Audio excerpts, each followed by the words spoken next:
또 내게 지팡이 같은 갈대를 주며 말하기를 일어나서 하나님의 성전과 제단과 그 안에서 경배하는 자들을 청량하되 있죠. 그래서 성전에 대해서는 들었고 제단에 대해서도 또 들었습니다. 근데 이제 그 안에서 경배하는 자들이 있습니다. 성전은 사실 볼 때 무엇으로 보겠습니까? 물론 우리들의 몸된 성전이라 하는 것을 궁극적으로 말씀을 드렸습니다. 제단도 역시 그 몸된 제단을 말하는 것으로서 우리가 예배드리는 제단은 결과적으로 그 예배에 크게 준하는 그런 것이라고 말씀을 드렸습니다. 근데 이제 그 안에서 경배하는 자들이 있습니다. 이제 그 성전과 제단과 그 안에서 경배하는 자들, 그 경배하는 자들은 당연히 사람이죠. 사람도 청량을 하라. 성전과 제단을 그렇게 성전 사상, 제단 사상, 그리고 그 안에서 경배하는 하나님을 향하는 그 성도들의 사상, 이런 것을 말씀하는 거예요. 자, 그 안에서 경배하는 자들은 어떤 자들이겠나? 왜 청량을 해야 될까? 이제 그래서 그 청량은 왜 해야 되나? 청량은 부족함이나 모자람이 보이든지 아니면 또 넘쳐나든지 이렇게 될까봐 한 3가지 종류로 그렇게 이것을 청량을 하라고 그랬어요. 그러면 부족함은 어떤 것이고 또 넘쳐나는 것은 어떻게 하는 것이고 모자라는 것은 어떤 것일까? 이제 그것을 우리가 또 깨달아야 되겠죠. 이 경배하는 자들은 3종류의 사람들이 있습니다. 3종류의 사람들은 하나는 마당뜰만 성전방 마당은 청량하지 말라고 그랬죠. 그 이 뜰만 밟고 다니는 사람이 있다 이거예요. 뜰만 밟고 다니는 사람은 어떤 사람이냐? 그런 사람은 쭉정이 성도다. 이렇게 말할 수가 있습니다. 쭉정이 성도. 그리고 그러니까 뜰만 밟고 마당만 밟고 다니는 사람. 마당만 밟고 뭐 기도를 합니까? 뭘 합니까? 아무것도 하는 게 없죠. 그 쭉정이 성도가 있고, 그 다음에 이제 알곡 성도가 있고, 그 다음에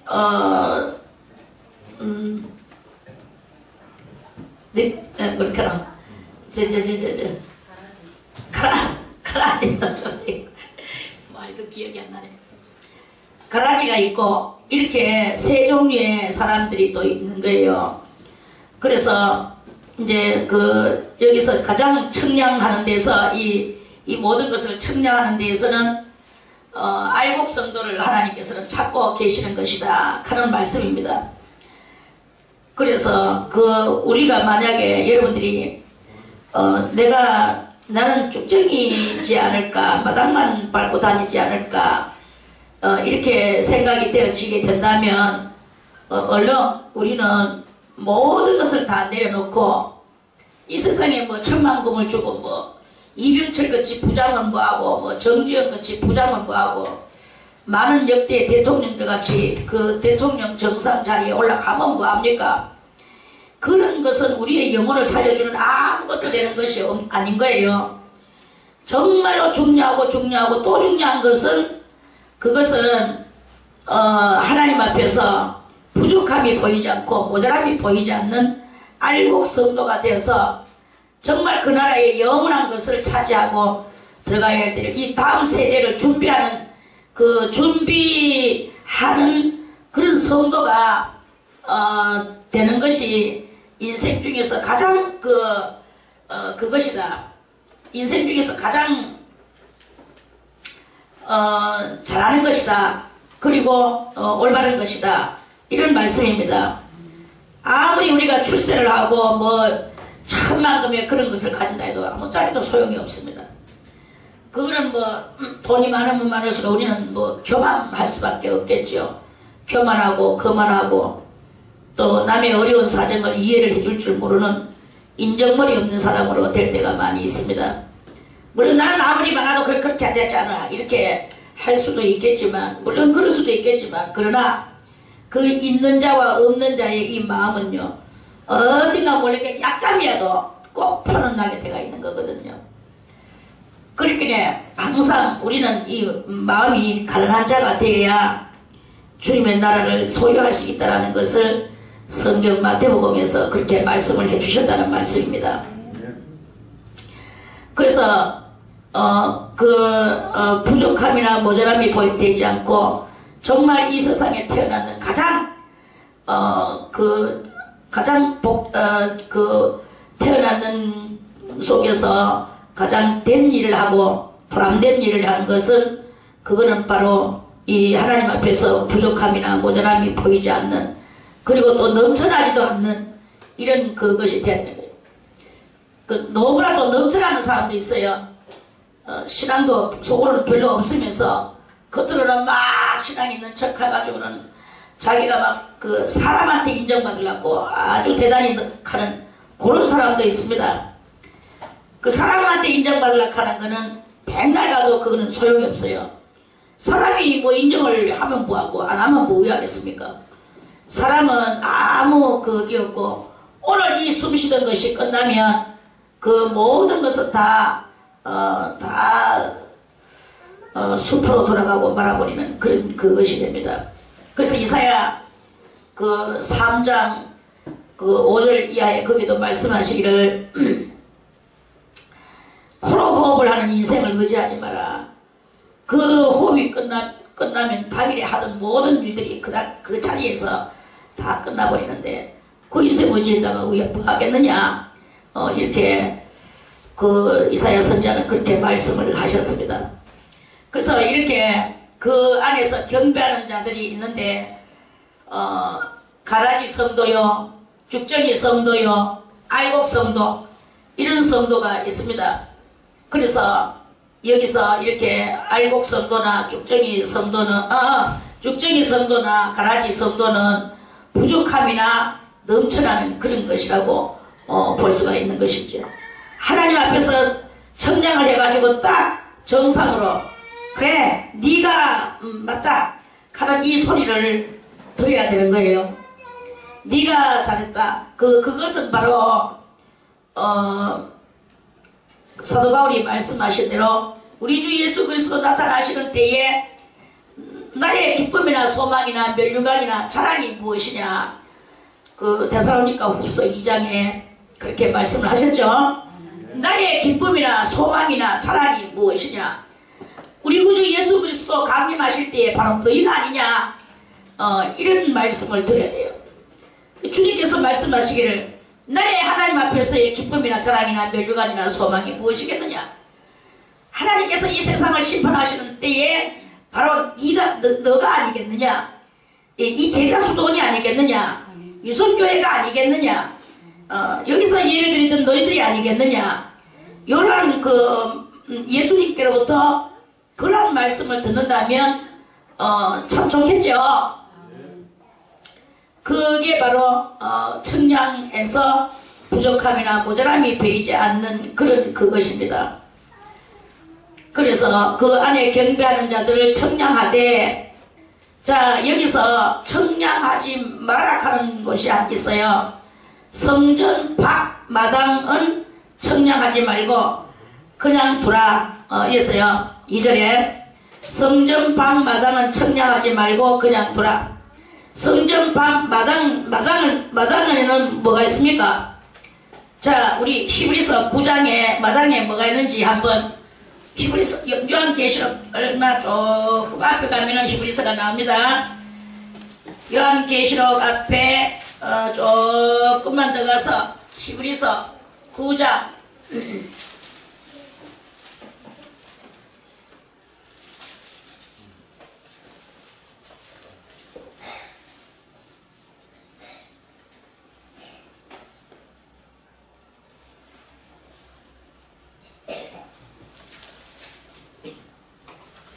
히브리서 9장 1절에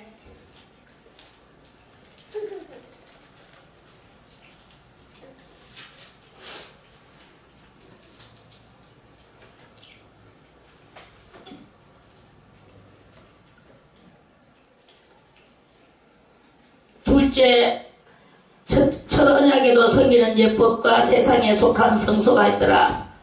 예비한 첫 장막이 있고 그 안에 등대와 상과 진설병이 있으니 이는 성소라 일컫고, 또 둘째 휘장 뒤에 있는 장막을 지성소라 일컫나니 금향로와 사면을 금으로 싼 언약궤가 있고 그 안에 만나를 담은 금항아리와 아론의 쌍난 지팡이와 언약의 비석들이 있고 그 위에 속죄소를 덮는 영광의 그릇들이 있으니 이것에 대한 관하여는 이제 낱낱이 말할 수 없노라. 이 모든 것을 이같이 예비하였으니 제사장들이 항상 첫 장막에 들어가 섬기는 예를 행하고, 오직 둘째 장막은 대제사장이 홀로 1년 1차씩 들어가되 피 없이는 아니하나니 이 피는 자기와 백성의 허물을 위하여 드리는 것이라. 성령이 이로써 보이신 것은 첫 장막이 서 있을 동안에 성수에 들어가는 길이 아직 나타나지 아니한 것이라. 이 장막은 현재까지의 비운이 이에 의지하여 드리는 예물과 제사가 섬기는 자로 그 양심상으로 온전케 할 수 없나니, 이런 것은 먹고 마시는 것과 여러가지 씻는 것과 함께, 여기 10절에 여러가지 씻는 것과 함께, 여러가지, 여기서 마당이라고는 말하지 않았어요. 마당이라고는, 뜰이라고는 말하지 않았지만, 여러가지 씻는 것과 함께, 육체의 예법만 되어, 씻는 것이 어디에 있느냐? 뜰에, 거기에 물두멍이 있죠. 아멘. 거기에 이제, 제사장이 들어오면 딱 이제, 거기 물두멍에서 물을 떠가지고, 손을 씻고, 그리고 이제 일을 시작을 합니다. 손이 뭐 깨끗하고 씻고, 안 깨끗해도 씻고, 그런 형식상으로 꼭 씻어야 돼요. 그리고 이제 이렇게 손을 씻었어요. 손을 씻는다는 말은 뭐냐? 씻는다는 말은 우리가 예배 드리는 데에서 회개하는 것이에요. 회개하는 것이고, 우리가 기도할 때, 오늘도 이렇게 기도할 때, 주여 우리의 우리가 알고 지었든지 모르고 지었든지 간에 하여튼 우리가 이렇게 죄를 지었다, 또는 누구를 뭐 미워했다, 누구를 어떻게 했다, 이런 죄들이 있는데, 그런 것들을 용서하여 주시옵소서 하는, 항상 이렇게 용서를 빌죠. 그런 용서를 비는 그것이 바로 이 마당뜰에 들어오면서 일단 기도할 때 제일 스타트가 뭐냐? 용서를 비는 회개에 기도하는 것이 바로 이 뜰에 들어가지고 손 씻는 것이 그하고 똑같은 그 용서를 비는 것에 대한 그 상징법으로서 이 마당에서 손 씻는 것이다 하는 그런 말씀입니다. 아멘. 그래서 씻는 것과 함께 여기 쭉 이렇게 이제 말씀을 하고, 지성소와 성소, 성소는 첫째 장막, 지성소는 둘째 장막, 그렇습니다. 그래서 이렇게 육체의 예법만 되어 개혁할 때까지 맡겨둔 것이니라. 그래서 지금은 성전 마당에 들어와서 손 씻는 이런 일은 안 해요.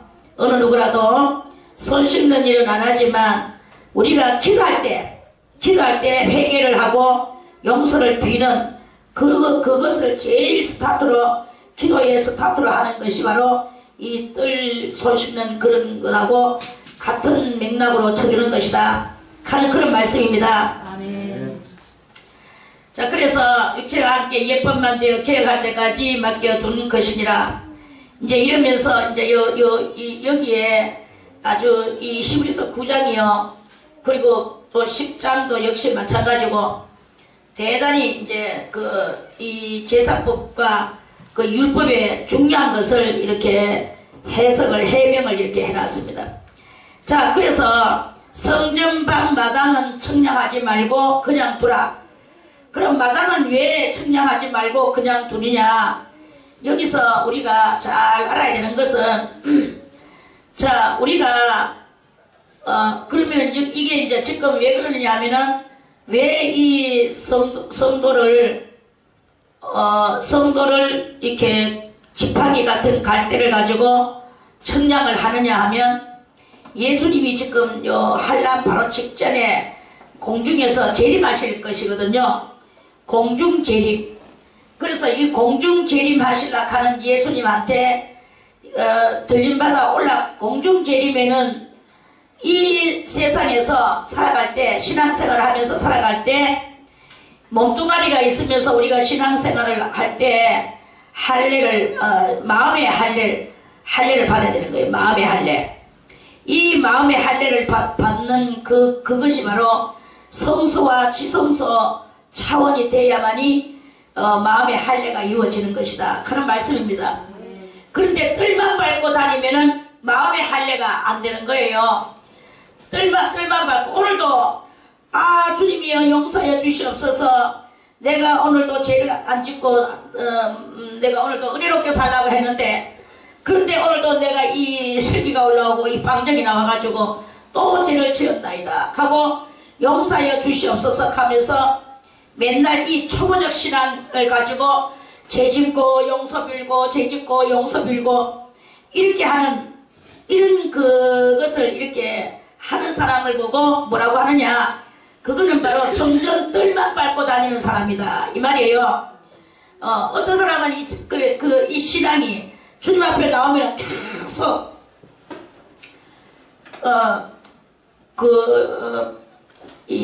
그렇게 제사함 받는 그런 그 찬송을 부르는 경향이 많아요.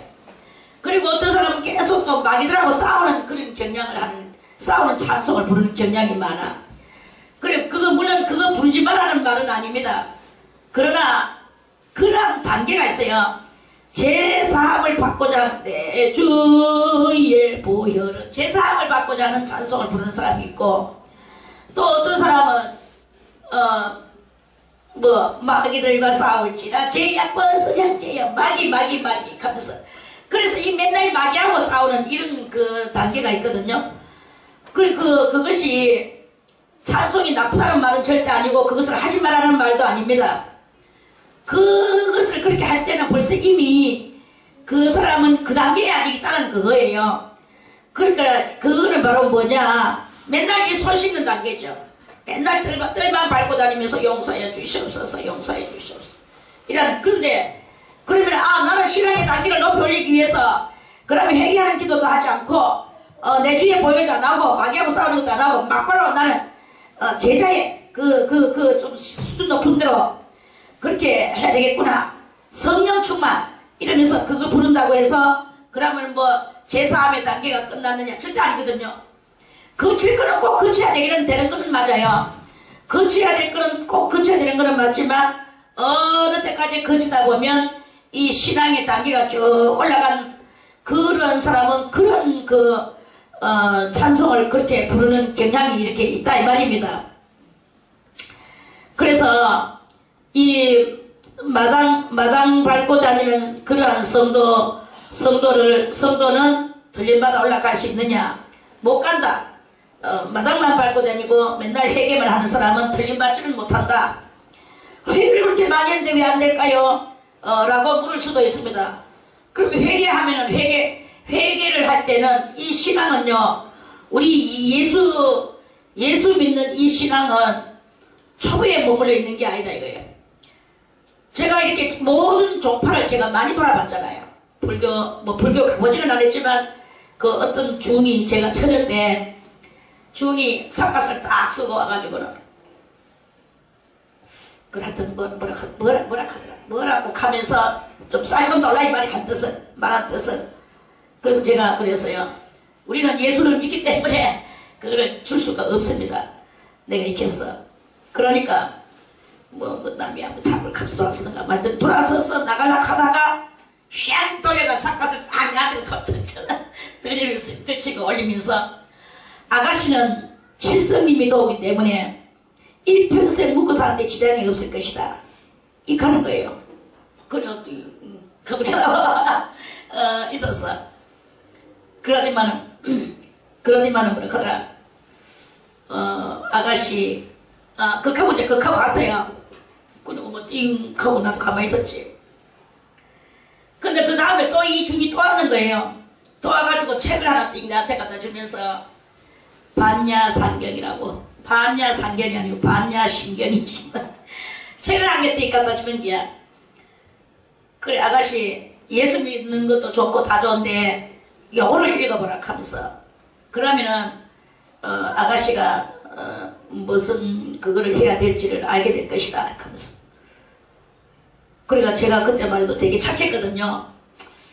동생들하고 싸움은 많이 하고 성질도 많이 부렸지만 그래도 순진하고 착한. 아무튼 그래가지고 제가 뭐 속으로는 별로 안 좋은데 그래가지고 그걸 읽었어요. 제가 잘 받았어요. 받아가지고는 이제 또 한번 읽어봤지. 그래 읽어봤는데 지금 기억은 하나도 없습니다만 하여튼 읽었어. 나중에 중에 오지면 다 읽어봤냐고 묻는 거예요. 그래 다 읽었습니다. 하고 나서 내가 돌려줬어. 그러니까 그거 받고 또 다른 책을 또 하나 갖다 주니까. 그래가 맨날 책을 하나씩 바꿔가면서 걸어다니는 도서관이 내 앞에 차려졌어. 이런 일이 두 번 있었습니다. 언제 있었느냐? 중이 그랬고 또 한 번은 이제 그때 우리 장모님은 사우디 가고 없었고 이제 제가 아이들 데리고 살 적인데 통일교에서 왔는 거예요. 목사님이. 통일교 목사님이 한 번 왔어. 거기는 또 무슨 책이 또 있냐 하면은 통일교 문선명이가 썼는 책인데 책 제목이 뭐고? 하고 까먹게.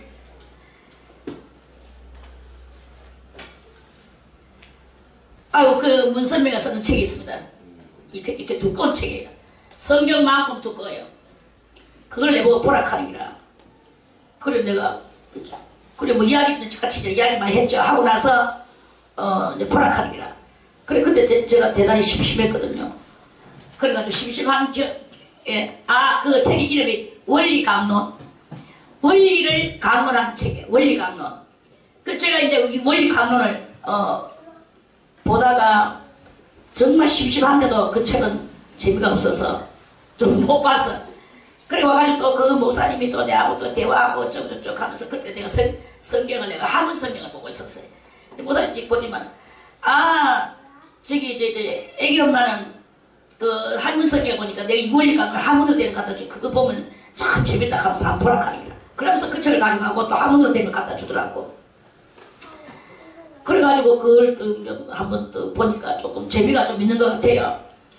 그래서 이제 그거를 이제 보다가 또 재미가 없어서 한참 보다가 또 재미가 없어서 또 안 봤어.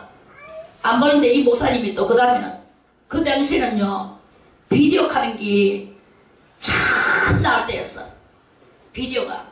그러니까 비디오를 갖다 우리 집에다 비디오 설치를 또 해주면서 요 비디오 그리고 비디오 테이프를 2개를 주면서 요거 볼 때까지만 이 비디오를 우리 집에다가 해줄 테니까 이거 좀 보라 하면서 이게 원리강론. 그래가지고 제가 책으로 원리강론 한번 보고 비디오로 원리강론을 한번 보고 또 그러고 나서 이제 비디오 가져갔어요. 내가 그날 또 이렇게 자꾸 마음이 부담스러운 생각을 가져갔어요. 이렇게 가져갔어. 그 다음에 이제 거기서 저것들이 원리강론에 대해서 큰 집회를 연다고 내보고 가져가는 기라. 그래가지고 거기 가서 또 원리강론 하는 데 가가지고 또 그날 하루 거기서 하루 있었어요. 그러니까 이 원리강론을 제가 총계 몇 번 3번을 3번을 읽고 보고 또 그 같이 참석하고 원리강론. 그런데 지금은 하나도 생각이 어쨌든 안 나요. 그래 이제 그러는데 그 참석을 했는데 놀래는 것은 지금도 내가 놀래는 것은 거기는 문선명이는요 완전히 육적 사람이다. 그리고 과학이다. 그걸 제가 알았어요. 이게 조금 여기하고는 관계없는 이야기인데 이제 그것을 이제 그 관계없는 이야기인데 생각나서 한번 말하는데요. 요따만한 기계가 하나 있어. 기계. 그 과학으로 그 사람들은요 영으로 대화를 하는 거예요.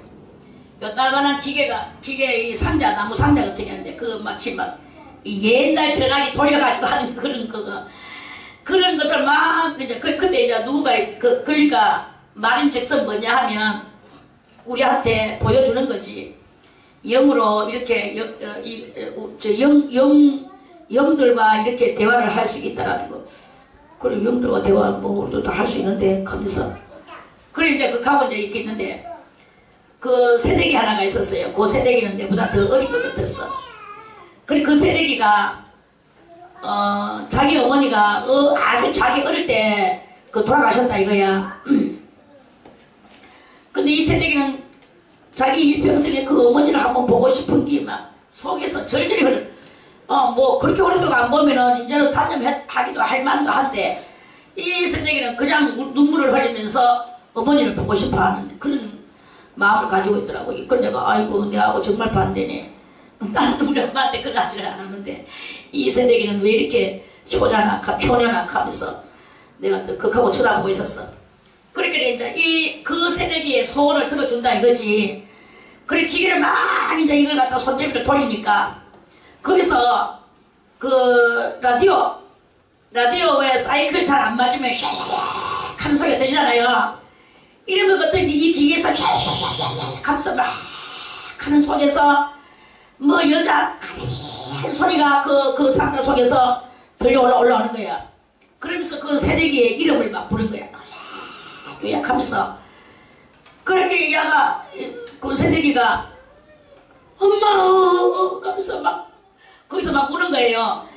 그런데 그런 막 이제 계속 이제 이걸 또 돌렸어. 돌리니까 거기서 이제 음성이 더 크게 나오면서 정확하게 나오면서 네 어린 날 내가 너 놓을 때 이렇게 됐었고 네가 이렇게 컸고 저거 저거끼리 통하는 완전히 현대판 배경이 굿을 하는 거예요.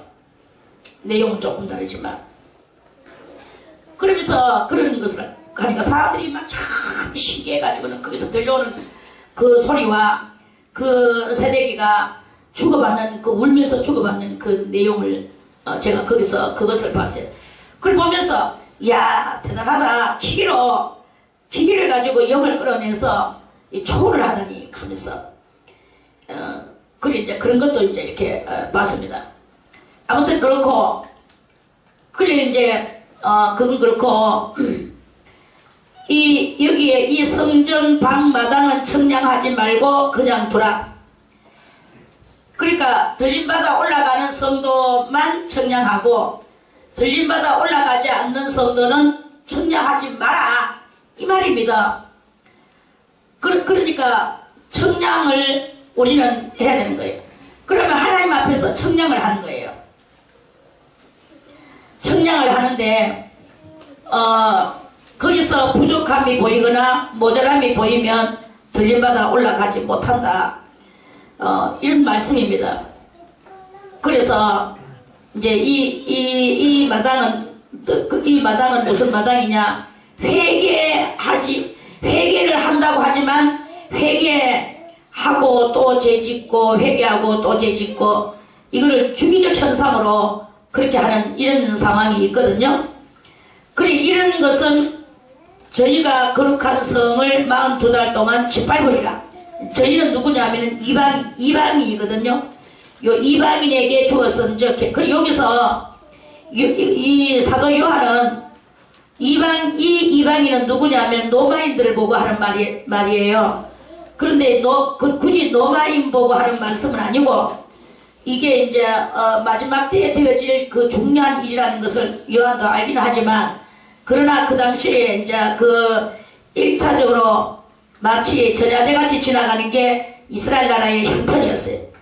그리고 그 형편에서 이스라엘 나라의 또 예수 그리스도의 제자들의 그 형편이었죠. 그리고 이제 이 이방인은 노마고 노마가 이스라엘 나라를 거룩한 성은 이스라엘 나라고 그 노마가 이스라엘을 42달 동안 짓밟으려 했습니다. 42달을 계산을 해보니까 7년 반이에요. 3년 반이에요. 3년 반.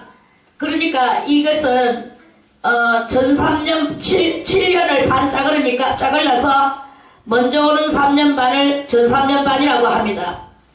그 전 3년 반 동안 여기가 전 3년 반이 아니고 후 3년 반입니다. 후 3년 반, 그러니까 전 3년 반 때는 아니는 짓밟힘을 안 당해.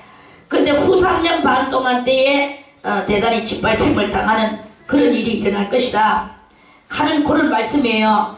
그래서 하나님이 청량하시고 하나님이 우리를 지금 현재 연단 주시고 우리를 자꾸 이제 이렇게 생활 속에서 그러한 그 어려움을 주시는 것을 우리는 그것을 감사하고 고맙게 여겨야 되는 이런 믿음을 가져야 되는 게 지금 현재 우리들이 가져야 될 신앙의 가장 정석이다 하는 그런 말씀입니다.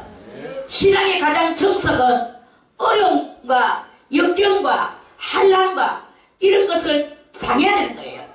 그런 것을 당하는 속에서 그 역경 속에서 이 역경을 딛고 그 역경이 나를 개의하지 못하게 하는 거지. 나를 뭘로 개의하지? 내가 그리스도를 사랑하는 거기에 개의하지 못하게 하는 거예요. 내가 지금 대단히 괴롭나? 이 괴로운 속에서 내가 하나님을 얼마만큼 사랑하느냐, 하나님 앞에 얼마만큼 나가느냐, 이것을 그것을 가지고 그 역경을 딛는 이러한 사고방식을 가지는 그 자체가 신앙의 정석이다 하는 그런 말씀이에요. 그래서 이 역경을 디디고 나가는 것이 그게 화인 것 같이 보이지만 실상은 그것이 대단한 복이다. 하나님이 주시는 참된 복이다 하는 것을 알아야 된다 이거예요. 그래서 연단 없는 신앙은 신앙이 아니다. 우리는 이 연단, 어려움 속에서 내 어려움을 이 어려움을 어디다가 비교를 하느냐, 예수 그리스도의 십자가에 달려 죽으심을 내가 비교를 하는 거예요. 거기서 비교를 할 때 내 어려움이 그럼 어렵나? 지금 내가 생명이 끊어질 지경 됐나? 아직까지 아무리 봐도 생명 끊어질 지경까지는 안 됐거든요. 제가 옛날에 금식을 하다가, 옛날에 아주 어린 날에 금식을 하면서 이렇게 그때는 금식을 하면서 우리는 이제 아무것도 안 먹고 물도 안 마시고 하나님 앞에 막 그대로 죽는 마음으로 금식을 하거든요. 근데 이제 그때 금식하면서 금식은 해야 되겠고, 금식하니까 조금 무섭기도 하고, 하도 많이 해본 사람은 좀 무서워요. 안 해본 사람은 원래 무식하기 용감하다고, 뭐 경험 몇 번 모르는 사람들은 금식하면 되지 뭐 내가 아직 그냥 이러면서 몇 번 하면서 힘들지만 잘 해나갑니다. 근데 자꾸 하다 보면 조금 두려운 생각이 올라오거든요. 그 배고픈 걸 어떻게 견딜까 이러면서 이제 그래서 하나님 앞에 서울을 해. 하나님, 이번에는 제가 금식을 하다가 목이 마르면 물을 먹겠습니다. 그렇게 아세요? 이하고 이제 금식을 했어요. 그러니까 이제 그러면은 어느 때가 되면 이제 내가 배고프고 목마르구나 싶으면 이제 물 먹어야지 하고 이제 마음의 자유를 얻었어요. 그런데 그때 그러면 금식하면 그대로 앉아서 금식만 하면 될걸. 누가 와가지고 내 모욕하자 하더라고. 그래가지고 금식하는 주제에 또 안 그래도 배고파 죽겠는데, 그래 이제 아들을 데리고 모욕을 갔어. 모욕 가는데 거기서 목욕탕에서 콜라를 한 병 사가지고는 거기다 빨대를 가가 콜라 병을 들고 다니면서 먹고 있는 거예요. 그렇게 금식하고 있는데, 나는 금식하고 있는데 뜨거운 수증기가 막 올라오는 목욕탕에서 이제 씻으려고 하니까 힘들잖아요. 그런데 가보고 이거 갖고 와. 그렇게 갔다가 나를 주더라고. 그래 내가 빨대를 들고 쪽쪽 빨다가 그것도 성이 한 차가 떼쁘고 하나님, 저는 이번에 금식하면서 목마르면 먹는다고 그랬죠? 그래서 이건 물도 아니고 콜라를 갖다가 막 이제 불끈불끈 먹었어. 그러고 나서 이제 모욕은 대충 하고 이제 집으로 왔어요. 좀 있으니까 그래야만 내가 이 속이 뒤집히는데요. 완전히 막 토하는데 와라락 와라락 와라락 글자 그대로 와라락 와라락 와라락 막 가다 토해보네. 콜라는 사실요 반병 3분의 1병밖에 안 먹었어요. 가가 좀 그지만 많이 먹고 나는 조금밖에 별로 안 먹었거든 사실 솔직하게 말해서. 그런데 나오는 거는요 콜라 2병이 나오거든. 꼬락꼬락꼬락 하면서 그 나오는 것도 유이부자가 이제 이 속이 뒤집혀가지고는 막 미치는 거야. 그래 그 앞에 이웃집에 그 정모 엄마라고 있었지. 그 여자 내가 저기 저 효세 엄마가 다니는 교회에 나도 가겠다 걔가 내가 그거를 또 내가 교회에다 전도해가지고 지금 권사가 됐습니다. 지금 신랑은 장로되고. 그래 이제 그 여자가 젊었어. 내보다 나이가 조금 어려 약간. 그래 이제 많이는 안 어리고 약간 그러니까 그거 같더라고. 그 내가 정모 엄마 하면서 저기 나를 뭐야. 그래 내가 이렇게 속이 뒤집혔는 것을 내가 이제 어떻게 생각했냐면은 그 전에 그거 더 어린 날에 금식하고 나서 제가 그때 그 금식을 얼마나 하고 나서 밥을 먹으려고 하는데 밥이 모래알같이 막 까깔한 거예요. 도저히 못 먹겠더라고. 그러니까 밥을 못 먹고 이따가 제가 밥을 못 먹고 있는데 딱 졸도를 해버렸어. 이 금식이 조금 셌던 모양이라. 그래 졸도를 딱 하고 나니까 성이 졸대다 하면서 막 이제 그랬어요. 그리고 설탕물 좀 태. 꿀 뭐 옛날에 꿀이 있었다. 가난 베이들한테 그 설탕물 한 그릇 태우나 설탕 하면서 그래가지고 그 설탕물을 먹고 막 먹이더라고. 그러니까 제가 설탕 먹고 물 먹고 그래도 이제 다 살아났거든요. 살아나가 그때 이제 그래가지고 그때 그 이후 밥 먹고 뭐 이렇게 했는데 그래 이제 그게 생각이 나가지고 정모 막 설탕물 좀 한 그릇 태워라 하면서 알았다 하면서 그러니까 설탕물 아까 다 마셨어. 그 다음 3분의 1도 못 먹어가지고 또 하나 나오는 거예요. 또 뒤집어져서. 그래가지고 3분의 1 먹었는 그거 이상으로 2대접이가 또 토하는 거야. 완전히 막 이 토하는데 토하니까 속이 뒤집어지고 뭐 난리가 났어. 이래도 안 되고 저래도 안 되고 막 속이 뒤집어져가지고는 맹물 먹어도 안 되고 단물 먹어도 안 되고 그 내 속에 그때 그 아이한테 이제 콜라를 받아 먹기 전에 내 속에서 내가 지금 참을 수 있나 없나 내 속에서 그때 내 이야기를 하나 그 이야기를 참을 수 있나 없나 그러니까 내 속에서 답이 딱 나오기를 아직까지는 참을 수 있다 이게 나왔거든요. 그럼에도 불구하고 그 아이한테 콜라를 빼앗아 먹었거든요. 그래 이제 그래서 그래 내가 또 그러고 나서 집에 가가지고 막 이제 뒤집어져가지고 이제 엎드려서 끙끙거리고 있는데 그 꿀물을 태우라 할 때도 내가 지금 이 정도 돼가지고 있는데 참을 수 있나 없나 꼭 꿀물을 설탕물을 먹어야 되겠나 이럴 때 설탕물 안 먹어도 된다 하는 게 내 속에서 답이 나왔어. 그럼에도 불구하고 나는 지금 먹어야 된다 하는 이게 막 혼적인 이게 막 혼이요 뒤집어 씌우면요 감당 못합니다. 자기가 자기를 주체를 할 수가 없어요. 그래가지고는 그 설탕물을 먹었는데 3분의 1 대접 정도 먹는데 또 가락가락 2대접이 나오는 거예요. 그래 죽겠다 하고 놔두고 이제 그거 가지고 머리를 쳐박고 이제 저 구석에다가 머리를 쳐박고 이제 거기서 꽉 그 속으로 내가 지금 엄살이 있나 참을 수 있나 다시 또 생각을 했어. 그러니까 참을 수 있고 네가 엄살이 지금 많이 세다 이게 답이 나왔어.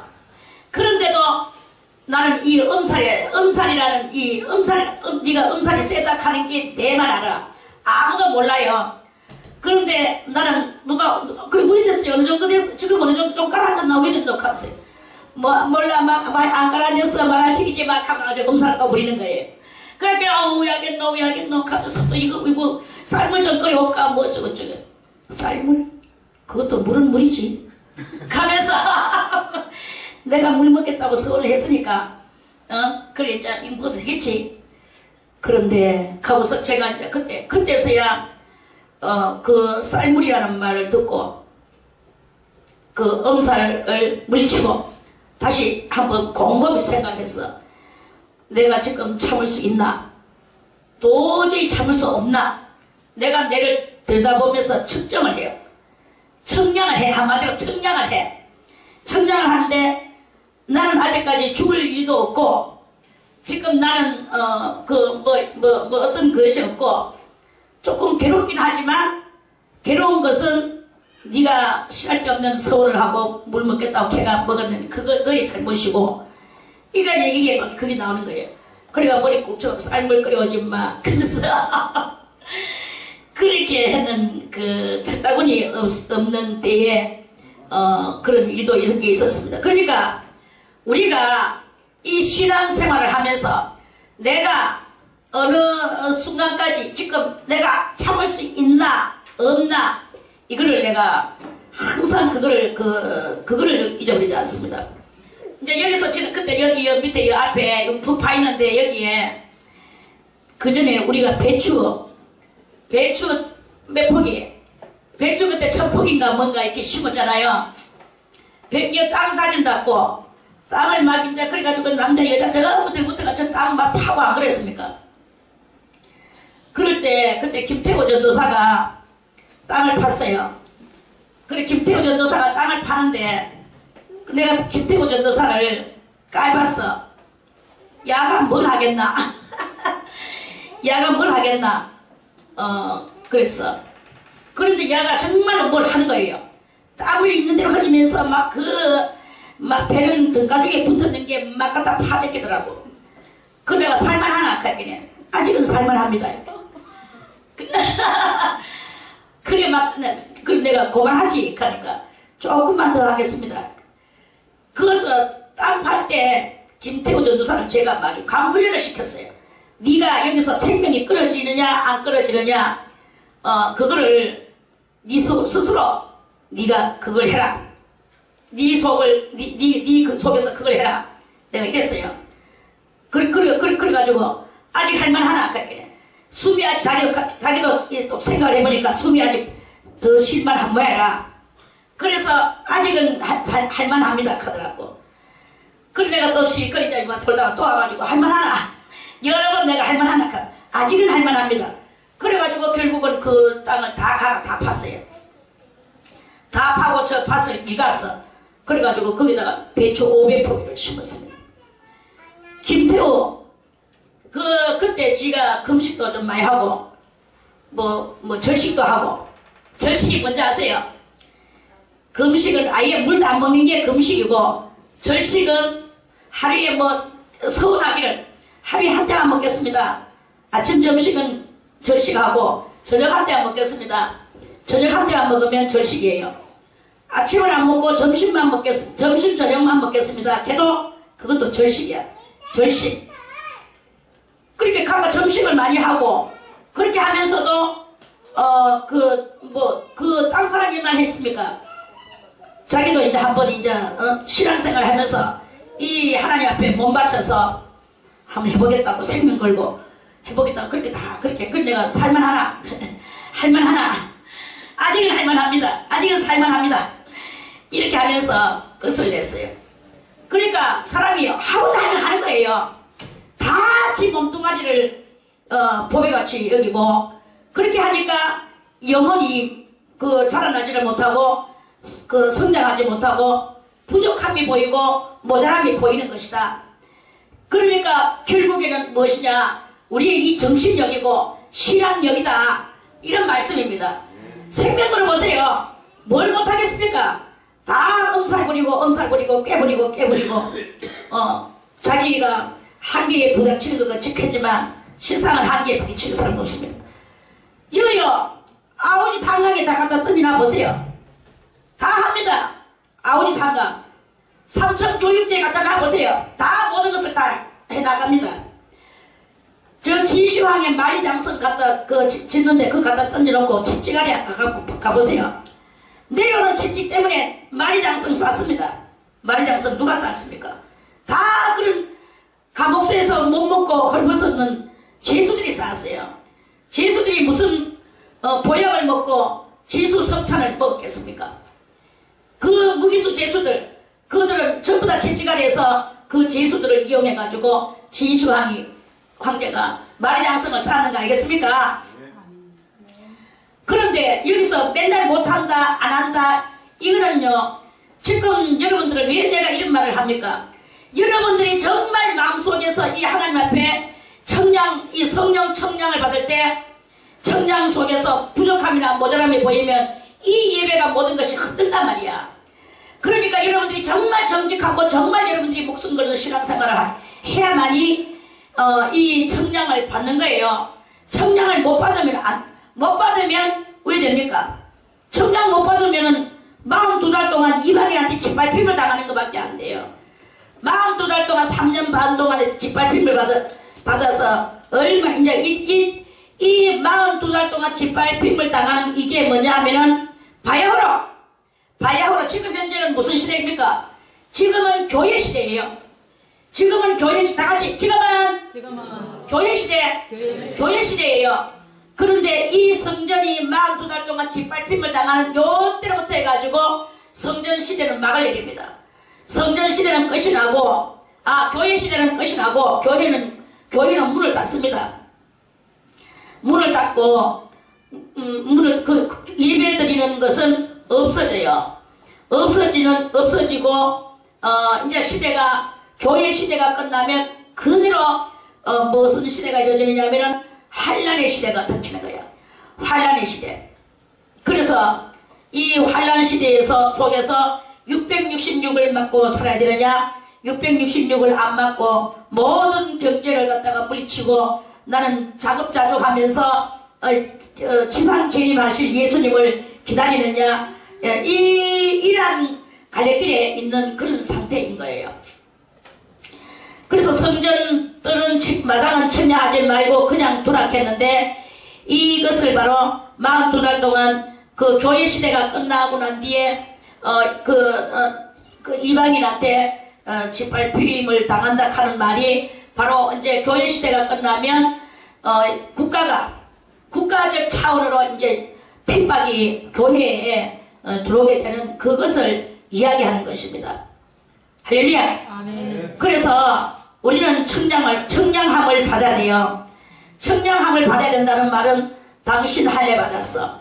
마음의 할례를 받았어. 이것을 얻어야 된다 하는 이 말입니다. 마음의 할례를 받아야 되는 거예요.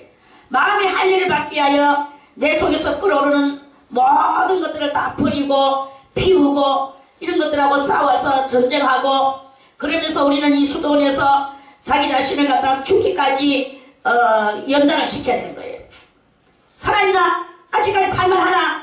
아직까지 살만하느냐에 따라서 내 이 연단을 그것을 잘 이기고 나가는 그런 성도가 될 때 이 부족함이나 모자람이 보이지 않게 되어지게 되는 것이다 하는 말씀입니다. 자, 그래서 성전 마당이 이방인한테 짓밟힘을 당하는 교인 시대가 끝나고 이제 온 세상, 그러니까 적그리스도의 세상이 오는 거예요. 지금은 마귀의 세상입니다. 자, 그러면 다시 한번 여러분들에게 정리를 개념 정리를 하는데, 개념 정리는 뭐냐? 현재 우리가 살아가고 있는 요 시대는 루시엘이가 보이지 않는 공중한다고 저 위에 공중이 아니고 아래 공중에서 지금 많은 나라와 정사와 권세와 어둠의 주관자들을 지배하면서 다스리고 있다 그랬죠. 그래서 저 나라, 정사, 권세, 어둠의 주관자들이라는 것은 진리를 모르는 지도자들을 보고 하는 말입니다.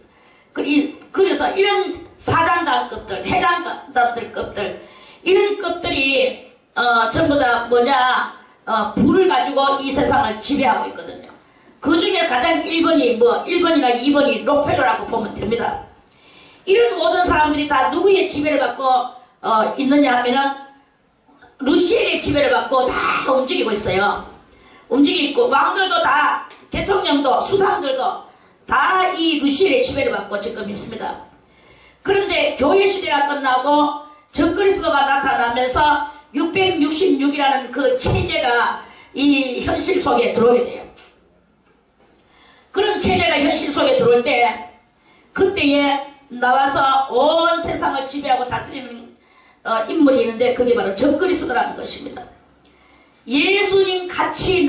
사탄이 예수님 같이 나타나. 그래가지고 그 사탄이 자기가 그 권세를 그 사탄에게, 적그리스도에게 줘요. 루시엘이가 적그리스도에게.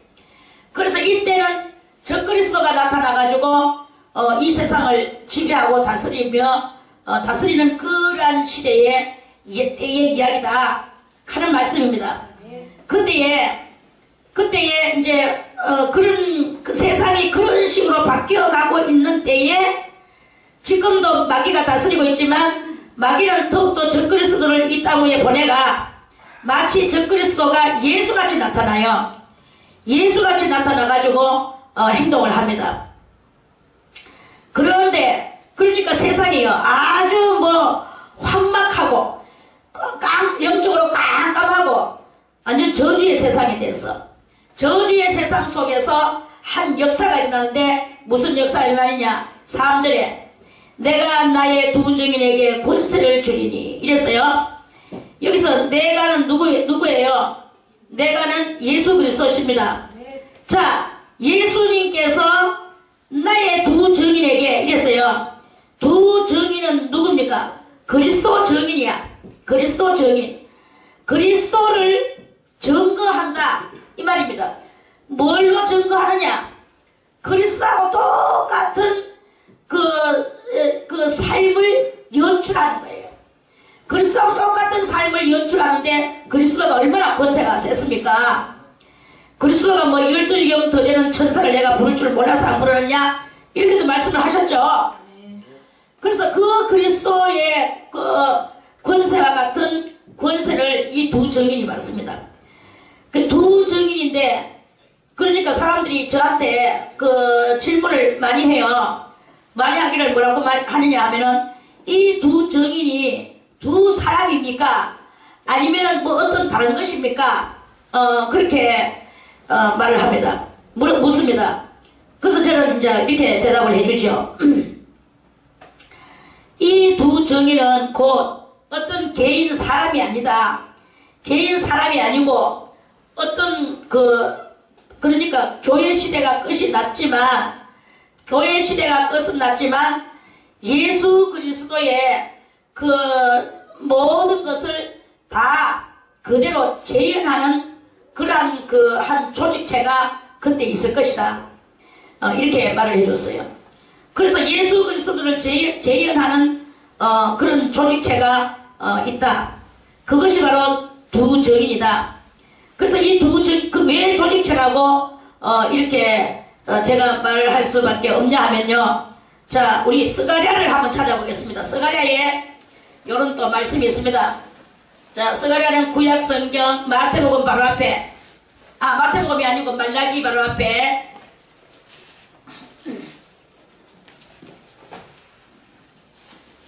자, 스가랴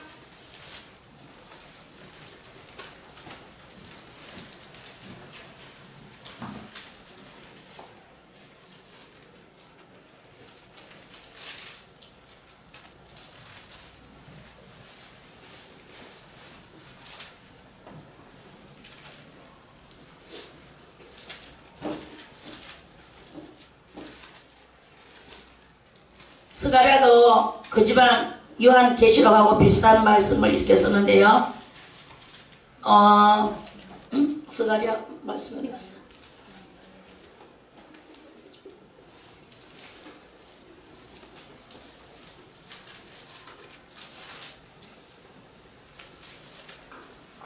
스가랴가 많은 이거 스가랴가 본 환상들이에요. 각가지 환상을 이렇게 봤는데 그 중에서 하나 잠깐만요.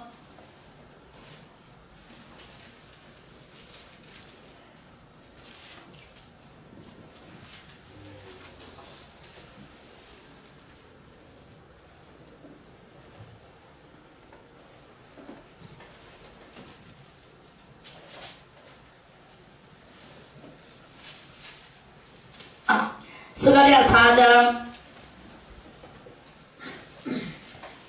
스가랴 4장 11절에 위에 이렇게 쭉 많은 말씀들이 있지만 이것도 이야기하려고 하면 또 맨날 며칠이 걸릴 거니까 요거는 대충 그렇게 하고 11절에 내가 그에게 물어 가로되 그는 누구냐면 천사예요. 스가랴가 그 천사한테 물어 가로되 등대 좌우에 두 감람나무는 무슨 뜻이니까? 다시 그에게 물어 가로되 금기름을 흘려내리는 두 금관 옆에 있는 이 감람나무 두 가지는 무슨 뜻이니까? 그가 내게 대답하여 가로되 네가 이것이 무엇인지 알지 못하느냐? 대답하되 내 주여 알지 못하나이다. 가로되 이는 기름 발리온 자 둘이니 온 세상의 주 앞에 모셔 섰는 자니라 하더라. 그랬죠?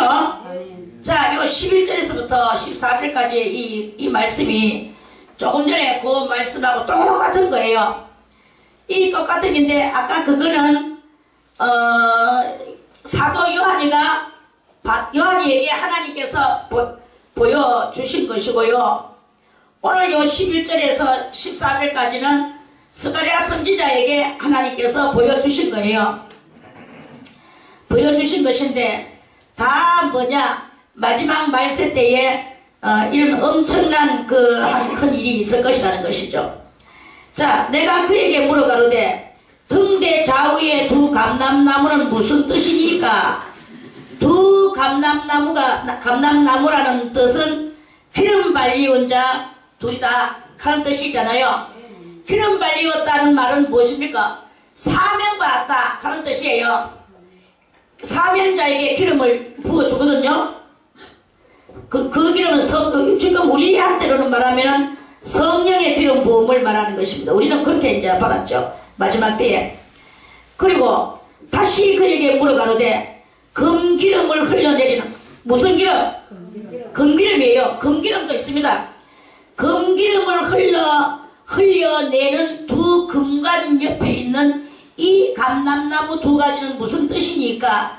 주장요 감람나무에 대해서 말씀을 이렇게 했는데 이 두 감람나무 두 정인이 두 감람나무예요. 이게 아주 신묘막측한 하나님의 대단히 현실감 있고 꼭 물론 다 꼭 이루어지지만 큰 조직체가 환란 때에 한 조직체가 나와서 엄청난 일을 짧으나 굵게 하고 하나님 앞에 사명을 감당할 그 두 정인이다 이 말입니다.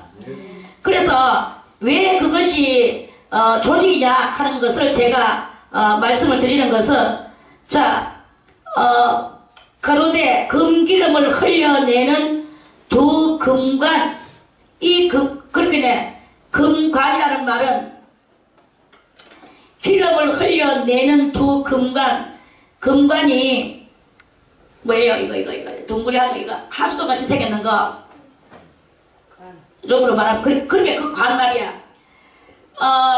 하수도 관, 상수도 관, 금기름을 흘려내리는 관. 알겠죠? 아멘.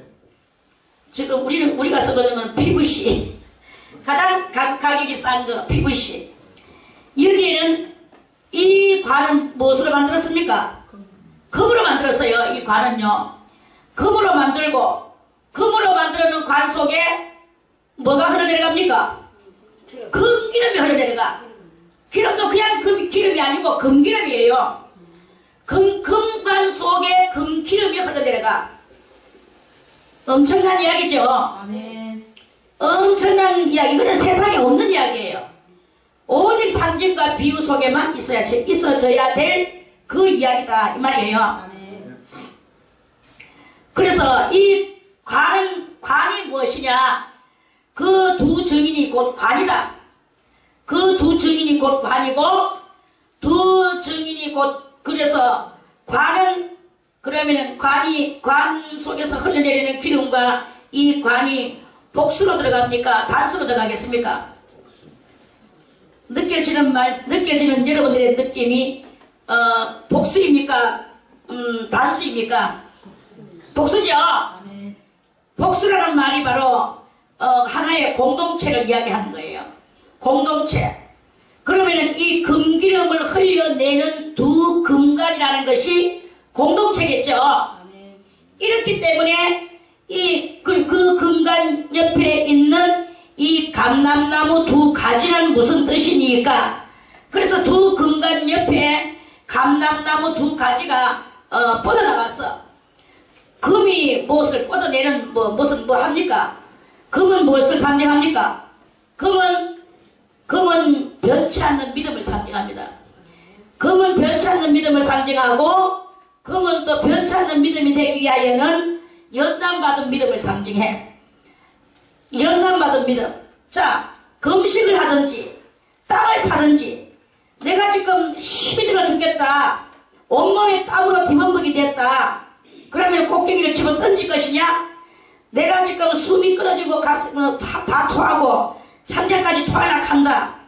그렇다고 해서 내가 지금 계속 내가 죽을 것이냐 안 죽을 것이냐, 내가 지금 그 한계에 왔나 안 왔나, 조금 더 갈 수 있나 없나, 이런 것을 잘 분별을 해서 거기서 이기고 승리한 자가 바로 변치 않는 믿음의 소유자, 연단받은 믿음의 소유자가 되는 거예요.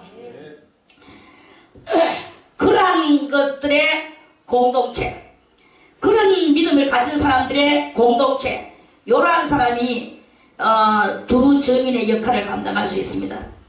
뭐 세나 껍질 가지고 질질매고 둘러버 있고 나와 몇 분 하다가는 치아버리고, 인내 없는 것은 하나님 앞에 관계가 없습니다. 할 수 부러지고 지금 당장 숨이 끊어져서 꼴까닥 하기 바로 직전까지는 우리는 하나님 앞에 인내를 보여드려야 되는 거예요.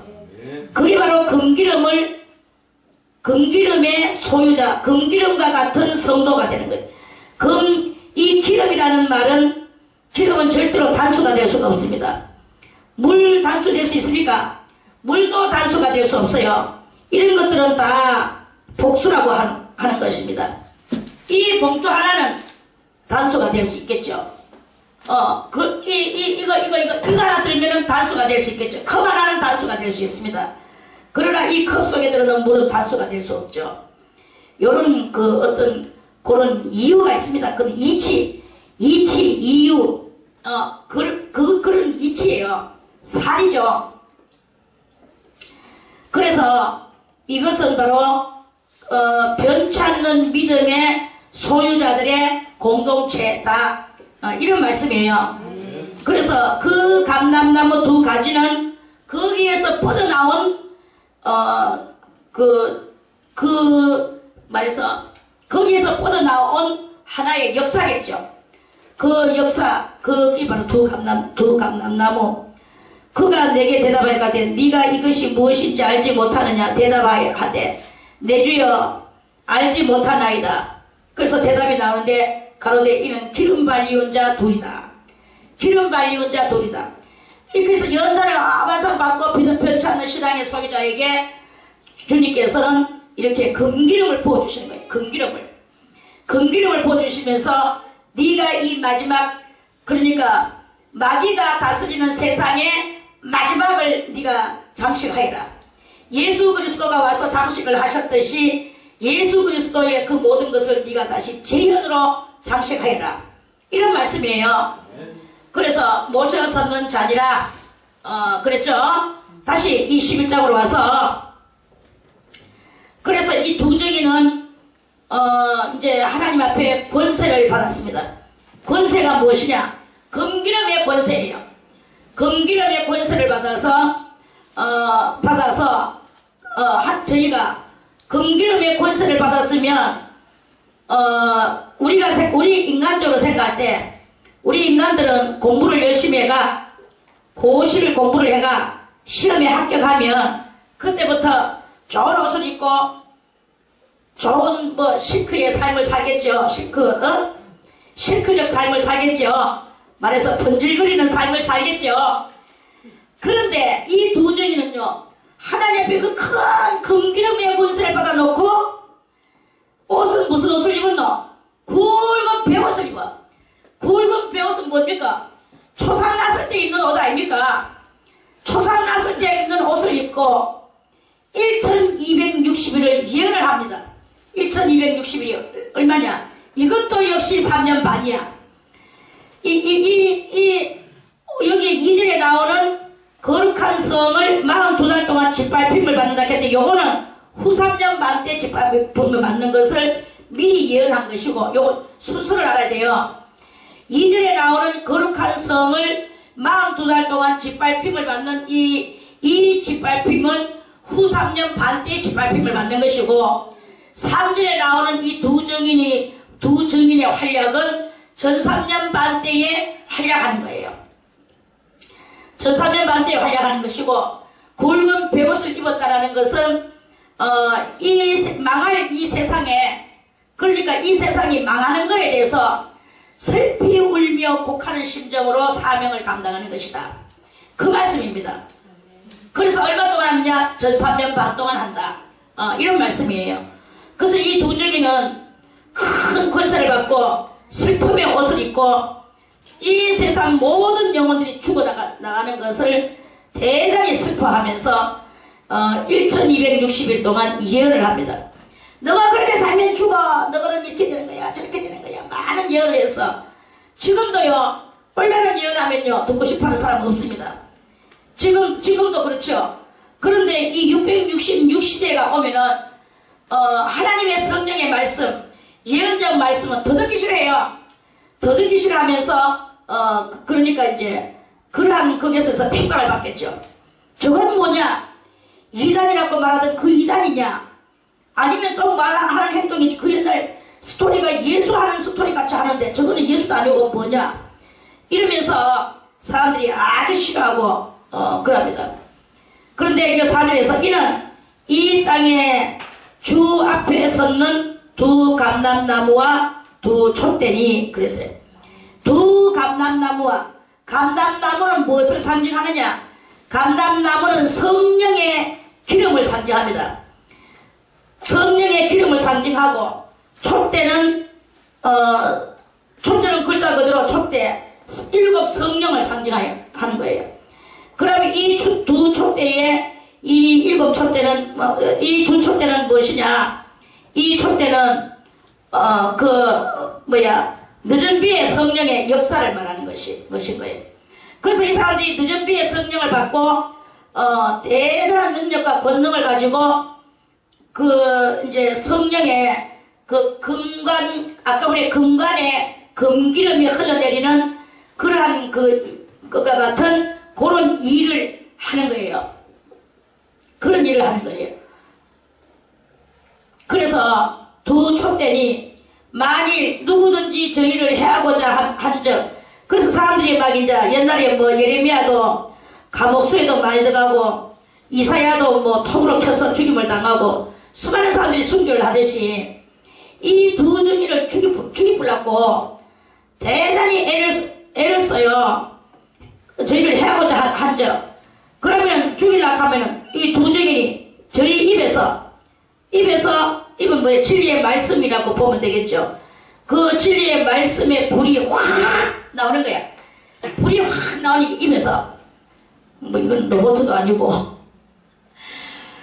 가정이가 보는 로봇캄도 아니고 이런 게 입에서 막 불이 확 나와가지고 잡으러 가는 사람을 갖다가 불타가 죽여버리니까 하면서 얼굴에 막 화상 입고 집어나자빠지고 죽어버리니까 그러면 경찰이 와가지고 막 잡으려고 그러겠죠. 그럼 다시 또 하면 경찰도 다 죽여버려. 아무도 감당 못합니다. 하나님이 하는 그 일을 누가 감당하겠습니까? 경찰도 감당 안 되고 누구도 감당 안 되고 어떤 누구도 감당이 안 돼. 이 두 증인을 갈을 사람이 없는 게 이 하늘 아래에서 어떤 누구가 와가지고 무슨 수를 쓴다고 해도 안 돼. 그래 안 되는 그런 상황에서 얼마가 지나가느냐? 3년 반이 지나가는 거예요. 그 저 입에서 불이 나서 그 원수를 소멸하지니 누구든지 헤아려 하면 반드시 이와 같이 죽임을 당하리라. 그렇게 이 두 증인을 헤아려고 말하면 다 죽어버립니다. 자빠져. 그래서 이 두 증인이 그러면서 또 또 감지리면서 또 예언을 해요. 조금 있으면 그리스도 재림하신다. 너희는 666을 받지 말아라. 하여튼 여러 가지로. 그리고 너희는 회개하라. 이미 이 이방 구원의 문은 닫혔다. 온갖 예언을 다 하죠. 너희가 옛날에 성령 받은 자가 성령으로 시작했다가 육체로 마치려고 하느냐? 육체로 마치지 말고 성령으로 끝을 내가서 구원받고 살아라. 뭐 여러가지 예언을 합니다. 그러면 뭐 사람들이 말을 듣습니까? 듣는 것도 물론 좀 있겠죠. 그래서 많은 사람들이 도정이한테 죽어. 그러니까 저희가 이제 나중에는 권세를 가지고, 큰 권세를 가지고 하늘을 닫아 그 예언을 하는 날 동안 비 오지 못하게 하고, 길을 댕기면서 막 예언하는데 권세를 받아가지고 자기가 예언하는 날 동안, 그리고 오늘 이것은 누구를 재현하느냐 하면은 엘리야를 재현하는 거예요. 재현하는 거예요. 엘리야가 그 옛날 3년 반 동안 비 안 오게 했죠. 그리고 또 나중에는 안 오는 비를 또 기도해가지고 오게도 하고, 엘리야가 그렇게 했죠. 그렇게 했던 것을 사람들한테 이 말씀을 상고시켜주는 거예요. 상고시켜주는 역할을 이 두 증인이 온갖 모양으로 사람들한테 예언을 하면서 사람들한테 성경을 직접 몸으로 상고시켜주는 거예요. 직접 몸으로 상고할 수 있도록 하나님이 또 권세를 많이 주셨어요. 그래서 비 오는 날 동안, 예언을 하는 날 동안 비 오지 못하게 하고, 또 권세를 가지고 물을 변하여 피되게 하고, 요거는 누구를 또 상고시킵니까? 모세를 상고시키죠. 그래서 모세가 지팡이를 들고 물을 피 만들게 했던 그때를 상고시키는 거예요. 피되게 하고, 아무 때든지 원하는 대로 여러 가지 재앙으로 땅을 치는 이것은 바로 모세를 상고시키는 거예요. 그래서 구약성경을 상고시키면서 사람들이, 우리가 이거 너무나 이거 성경대로 살지 못했구나, 성경대로 살지 못했구나를 깨닫는 그 역사가 일어나도록 자기 몸으로 예언을 하며 또는 그 상고를 시키며 몸으로 다 이제 이렇게 증거를 하는 거죠. 증거. 그리스도의 증거, 하나님의 증인이에요. 말해서 여호와의 증인이 되는 거예요. 저 여호와의 증인이 아니고 여기에 여호와의 증인이 되는 거예요. 여러 가지 재앙으로 땅을 치리로다. 그리고 이제 이렇게 하면서 자기가 할 일을 이제 쫙 다 했어. 그러니까 모든 것은 다 때가 있고 기한이 있고 시기가 있다고 전도서에서 말씀을 했죠. 그러면 이 두 증인도 자기가 해야 될 무대가 있었단 말입니다. 그 무대가 얼마 동안이냐? 3년 반 동안이 자기의 무대였어요. 그래서 3년 반이 지나고 나니까 저희가 그 증거를 마칠 때에 가는 게 바로 3년 반이 지나가는 거예요. 마칠 때에 또 새로운 시대가 올라오는데, 무슨 시대가 올라오냐면 무적행으로부터 올라오는 짐승이 저희로부터 더불어 전쟁을 일으켜 저희를 이기고 했어요. 그러면 이 두 증인이 이 짐승한테 못 이기겠습니까? 얼마든지 이길 수 있거든요. 이길 수 있지만 자기의 이 기름 발려왔는 사역의 때가 끝났다 이거예요. 자기가 하고자 하는 이 무대에 막이 내려오고 자기는 퇴장해야 될 때가 오는 거예요. 그래서 퇴장을 하는데, 무대 퇴장을 어떻게 합니까? 새로운 장면이 올라오는데 무정행에서부터, 무정행은 어디에요? 지옥 3층 지옥 맨 밑바닥이라고 했죠. 맨 밑바닥 지옥에서 짐승 하나가 올라와. 그 짐승이 저희로 더불어 전쟁을 일으켜. 그러면 이 두 증인이 못 이기겠느냐? 불 확 해가지고 얼마든지 이길 수 있거든요. 그리고 하늘에 번개를 쳐서 그거 뭐 하루아침에 때려잡을 수 있습니다. 그런데 이 짐승의 무대 막이 또 열려지는 거예요. 짐승의 무대 막이 열려지고 두 증인의 무대 막이 닫혀져야 되는 이 시기가 그렇게 맞아져서 전쟁을 하는 걸로 마지막 클라이막스를 클라이막스 마지막 휘날에 그 휘나리, 무대 휘나리를 장식하는 거예요. 그 무대 휘나리를 장식하면서 대단한 클라이막스는 이 두 증인과 짐승이 막 치열한 전쟁을 하는 거죠. 그래서 결국은 짐승이 이기는 이것으로 인해서 그 휘나리가 무적행의 두 증인의 휘나리가 이제 휘나리가 장식되어지는 거예요. 그래서 저희로 더불어 전쟁을 이렇게 저희를 이기고 저희를 죽일 터인 즉 이래서 죽음으로 휘나리를 장식하고 죽음으로 무대를 떠나가는 그런 일이 이렇게 있습니다.